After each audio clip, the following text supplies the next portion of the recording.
Greetings again. Yes, I know, cool shirt, huh? Given to me by a viewer, and along with this cool Trans Am cap. So obviously a regular viewer on the channel. Thank you very much. Probably just an oxygen sensor or something. Anyway, let's go on with the series that is very popular on this channel, Mechanic Tips, Tricks, and Hacks. This will be part 3 of things that will make your life a little bit easier if you're a little bit of a gearhead. So let's get started. A hockey puck makes a perfect pad for the saddle of your jack so you don't damage the underside of your car. On the other side of the puck, I grounded out a groove so that you can slip it over pinch welds so you don't fold them over.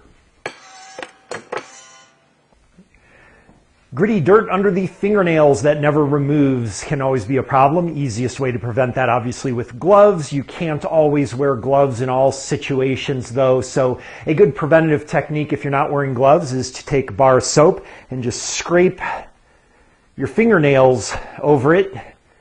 And that will block off the underside of your fingernails so that all you have to do is wash them off and you won't have dirt under your fingernails. Speaking of clean, I managed to find these really cool steel-toed work shoes that slip on instead of lace. So you can very easily kick off your shoes and head inside without getting your carpets dirty when you need to go to the bathroom or something. Regular viewers of my channel know that I'm often showing how to do diagnostics, especially with electrical, so we use DVOMs and scan tools a lot. And what I started doing is taping back a little supply kit on the back of my DVOM with a bunch of probes, back probes, alligator clips, and some jumper wire. And of course, my favorite tool, a paper clip. This is a blown out speaker. You can either just use it as is or break the magnet off the back of it. And either way, just put a old dog dish or something on there, and now you've got a magnetic parts tray. I kept this big giant syringe from back when I was a meth addict. It also works for removing fluids from under the cowl or in places where you can't get the turkey baster that most people would use. Just have a hose tied to it, and you can just draw up the fluid very easily. There we go. It's also the only way I've ever found to successfully be able to add oil to your procharger supercharger without spilling it everywhere. There we go.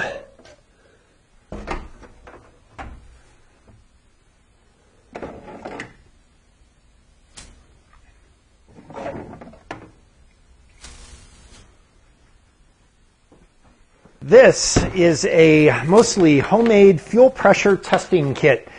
So as you're familiar, most of you guys get the AutoZone fuel pressure test gauge here, and it has the Schrader valve adapter, but more and more you find that cars do not use Schrader valves anymore. You have to tee into the fuel system when you're doing your diagnostics. So what I've done is made a trip to the junkyard, actually several of them, over a period of time, and collected all kinds of the various fittings that are used in a lot of the cars there. And what I've done is basically threaded Schrader valves into them so that I can adapt my fuel pressure gauge to just about any vehicle. Here's one with some hose clamps and the Schrader valve on there. And you can also remember to take these off of the fuel filter lines as well as the fuel pump lines itself in the tank. And you collect enough of these, and any car you run into, you'll be able to do your fuel pressure testing. And speaking of diagnostics, this next set of tips is for you guys that are regular subscribers and viewers of the channel. So of course you properly diagnose conditions instead of just firing the parts cannon and hoping you win the parts lottery.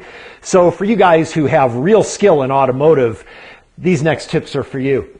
There is a free resource at BBB Industries that you can Google.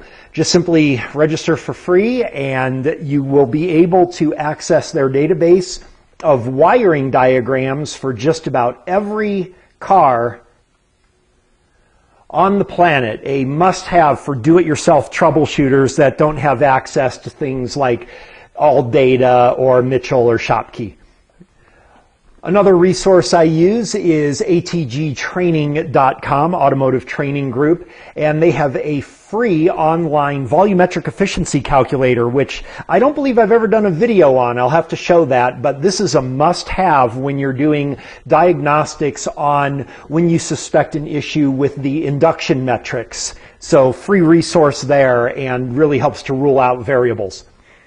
And of course, as you are collecting that data for your diagnostics, you will be using your scan tool, and more the ALDL connectors for the scan tools are wireless, which means you have a severe hazard of leaving them behind in the car of a customer or a friend. So what I've done on this particular wireless connector is I have tied a rope to a key ring, and that way there is no possible way that they are leaving without me getting my scan tool back. And this final hack is for those of you guys who are not subscribers or viewers of my channel, so you watch other popular channels to learn how to fix cars.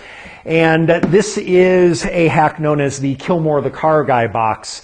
And what you do is you get a bunch of these boxes, and on the outside you write down a symptom, and then on the inside of the box you just put all the parts that would be associated with that symptom.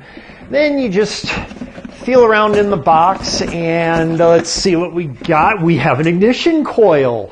Now, of course, we don't want to just replace the ignition coil. We want to be smart about this. So what I have here as a hack is I have a graph.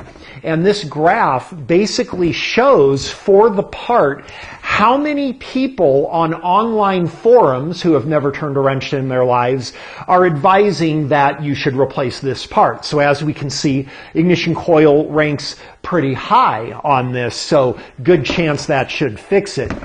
Let's get another box. Yeah, let's look at this symptom here. We've got the oh, good one, P0340 camshaft position sensor code. Let's see what we get in here. What the? Oh, we've got a digital volt ohm meter that could be used for validating the signal reference and ground on a Hall effect sensor. Nah, it's probably not that. Let's see what else we got in here. Ooh, oh. We got a camshaft position sensor. Let's check our chart. Oh yeah, lots of people say to change that. So there you go. Really good hack for the 98%ers. All right, that concludes another video. Thank you for watching. Hey, my fingernails are clean. Cool. Please subscribe and like if you found this helpful and you want to learn how to do better diagnostics on cars. Also see me on my website, Schrodinger's Box QM, that stands for Schrodinger's Box QuantumMechanics.com, where you can get information on really in-depth basic training on things like electrical scan tool analysis, all of that stuff if you struggle with that kind of thing and you're using that parts box like I showed earlier. That was just a joke, by the way, but most people do it that way. Thanks for watching. I hope you found this helpful. We'll see you next time.